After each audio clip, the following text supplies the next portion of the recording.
Доброе утро всем. К нам пришла Кейси. Это та красавица Кейси, с которой мы познакомились поздно-поздно вечером. Было так темно, что у нее светились только глаза. И, возможно, немножко шлейки.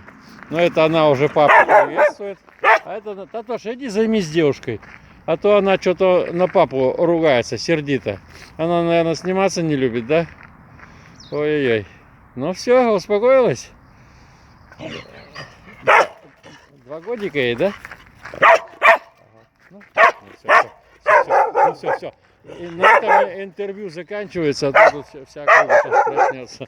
Всем хорошего настроения, еще раз доброго утра.